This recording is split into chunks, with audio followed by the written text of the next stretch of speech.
Okay, so if we come to the Trust PC, which is the left-hand PC as you look at it in this room, room 1, you'll find an icon bottom left, which is Sectra RIS Client, RIS, Radiology Information System. You'll double-click that, it will ask you for a username and password,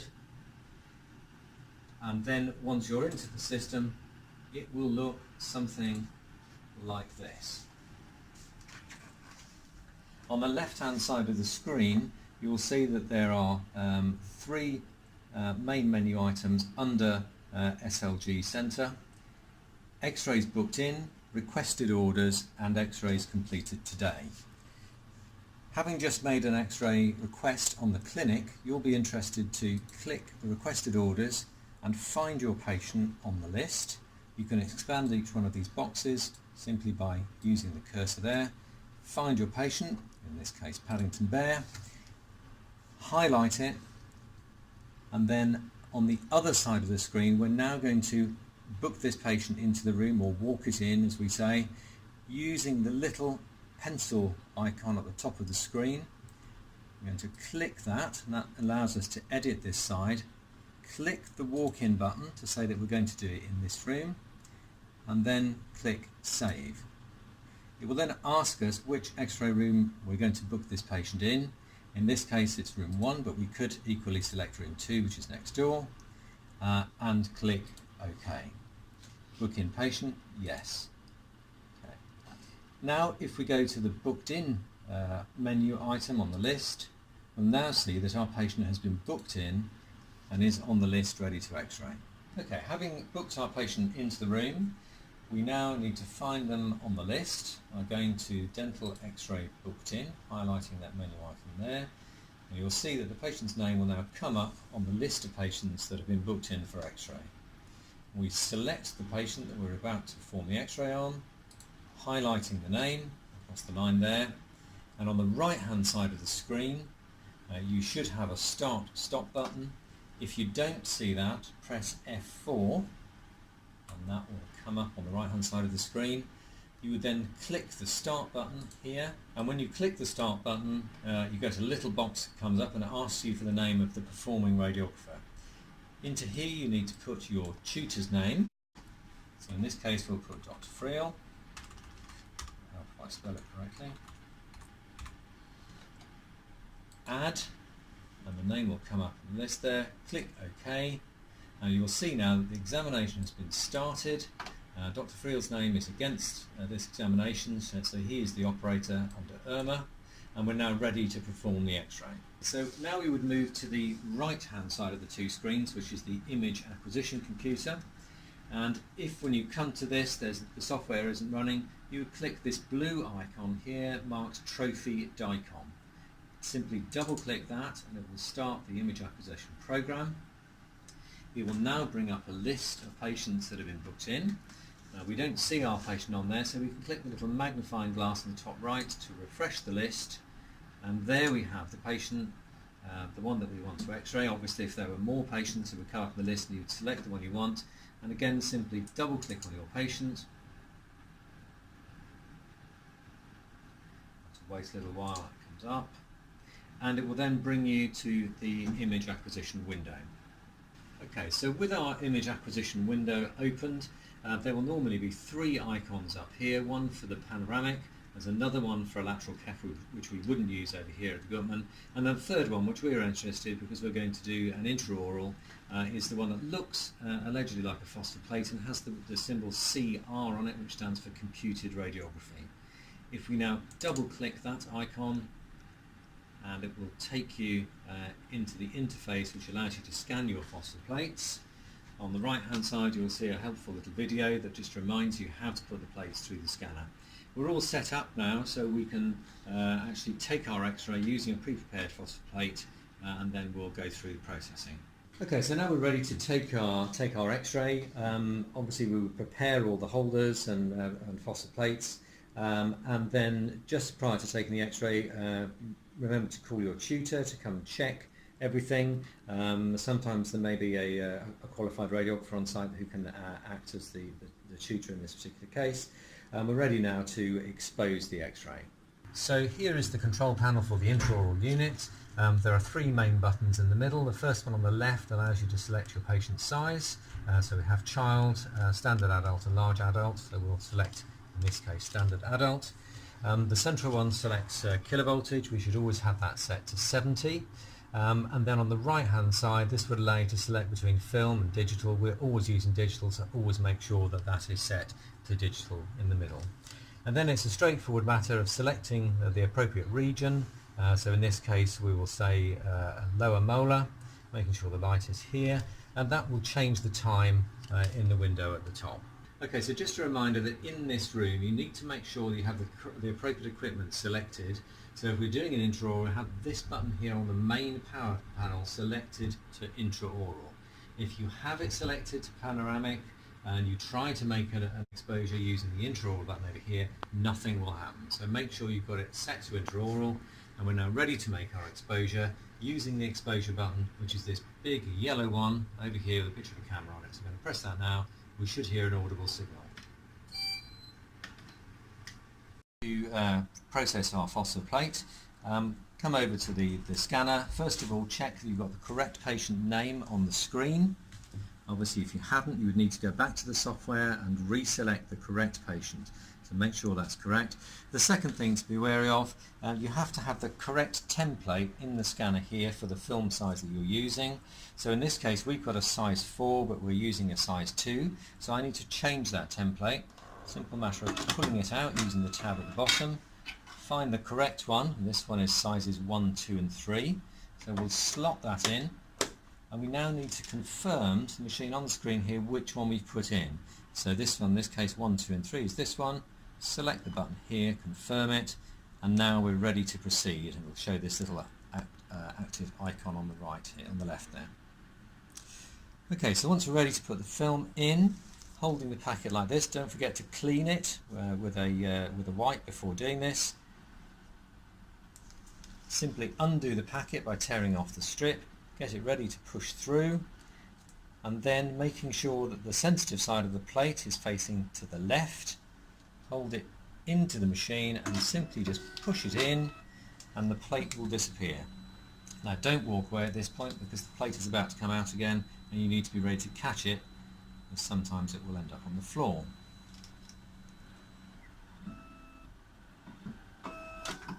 So there we go, the plate is ready now to go back into a clean packet and be put back in the appropriate place on the trolley.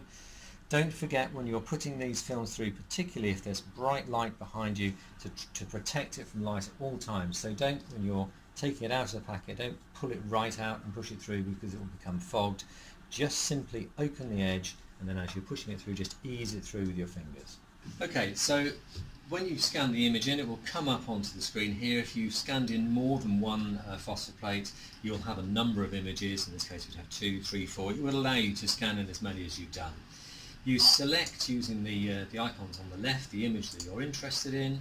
So we'd select image 1 there, and now we can use the icons here to orientate the image. So if we needed to turn it through 90 degrees, we can use this one, and we could again turn it through a series of 90 degrees. If it wants to do a 180 degree turn, we use this one here.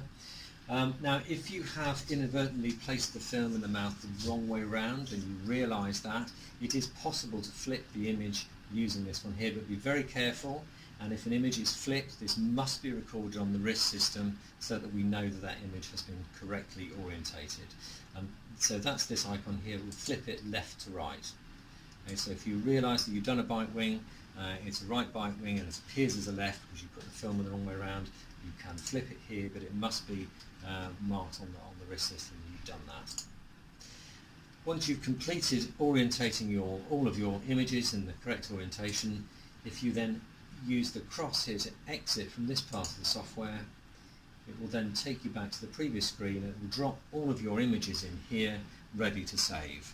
And at this point, if you were doing a panoramic on the same patient, you could then proceed to do the panoramic, and when you finally finished your patient, you would use the little cross on the top here, and it will automatically send all of those images across to the PACS system. So having taken all your images and being satisfied with all of them, you're ready now to complete your patient, go back to the clinic, use the cross at the top right hand of the screen there, simply click it once. It will then close that patient, it will send all of those images across to the PACS system, and that examination is now complete on here. What we need to do now is to complete the examination on the wrist system and record the doses. And so having now completed your examination, sent your images across to PACS, we now need to just finish the examination on the wrist system. You come back to the screen that you had set before. You remember you clicked the start button to start the examination, and that will have put a time in. Now you simply click the stop button here. It will bring up a screen here, which some of you may be familiar with.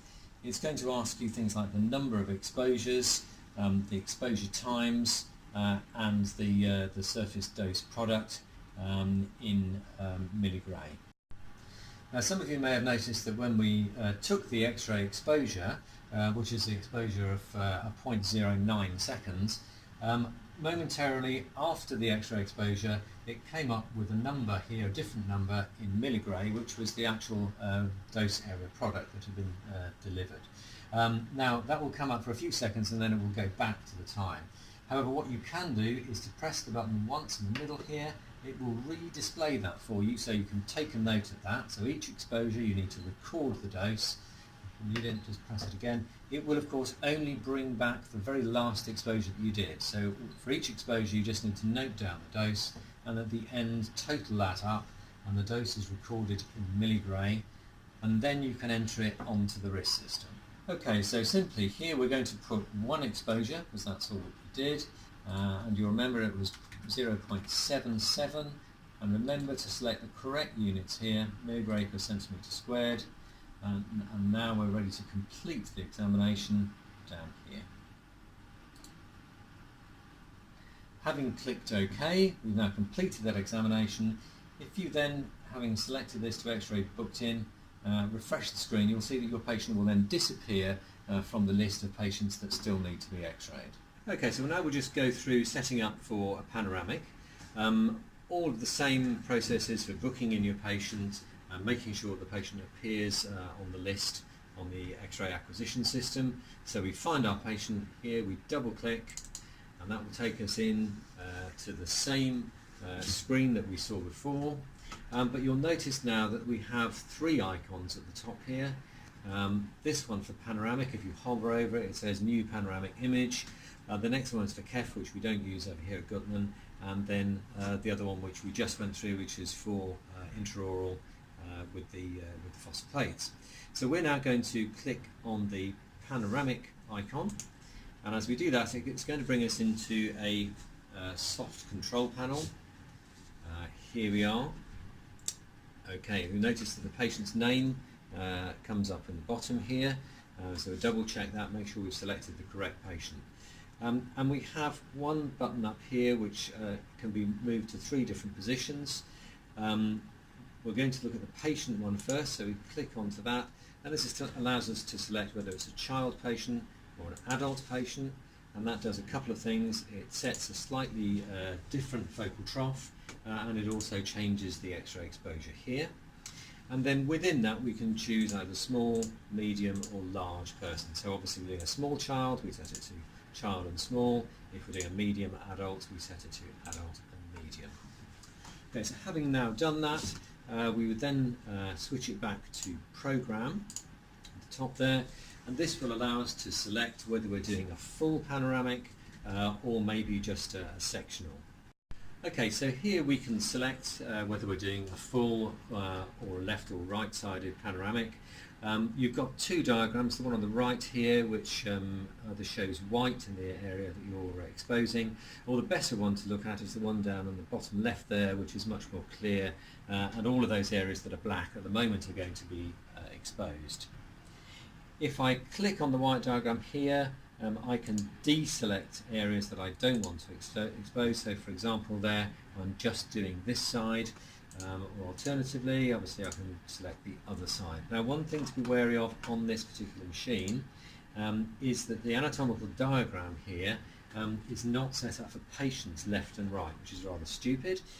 So if you want to do a right side, you need to make sure that it is, I'll do a little bit, oops. set like that. You can see this area here is going to be exposed. That's on the right, and that's on the right there. So that's counterintuitive to what we're used to looking at. So be doubly sure here. Check it and recheck it. You're exposing the correct side. A couple of other little buttons which can be quite useful. First one, when you're positioning the patient, sometimes having positioned the patient, the machine gets knocked slightly and it won't expose because the carriage is not in the right position. What you can do here, the button on the bottom right hand of the screen there, a little arrow, is the same as the one on the control panel on the machine. You can just click that and it will just reset the machine to the right position. So if for any reason it's not exposing, it's worth just checking that. And if you want to recheck your position by putting the lights on, you can do that as well by this button here, which illuminates the lights on the machine. So again, you can just do that from the control panel if you just want a final check. So having positioned your patient, set everything up on the control panel for your panoramic.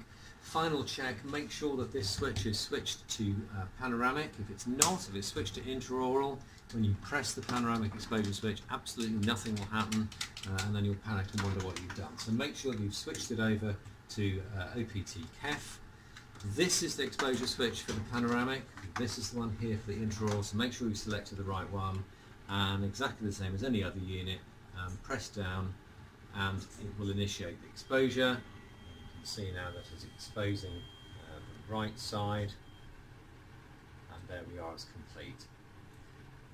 Now one thing you will notice on this machine is that you don't, if you do keep your finger down right to the very end, it does not reset the machine right back to the start position. So you have to do that at the end of the exposure. Fine, so exactly the same as with the intraoral. Once you're happy with your image, obviously we haven't x-rayed anything except thin air, but once you're happy with that, you can then close down this button here and it will automatically send over to the PACS system. There isn't a separate button that you need to press to send it. It's automatically going to send over. Okay, so having completed your panoramic, again exactly the same as with any other examination, you need to click the stop button. That will put an end time in. The panoramic dose will automatically go into this window here, so you literally just click OK. Sorry, we do need to tell you you've done one exposure.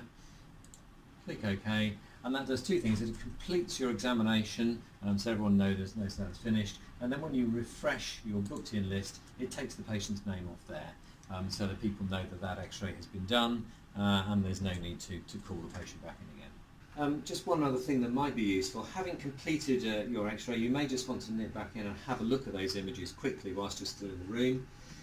You can do that by going to the folders selection on the menu at the top here, click on folders and click my selection. That'll bring up a list of all your patients there. You scroll down, in our case we'll bring up one of the test patients at the bottom there, double click that, and then it's reset that patient, and from the little button here on the right, if you click that there, it brings up all of the previous x-rays that have been performed on that patient. You can have a quick look, double click that and it'll bring your image up onto the screen.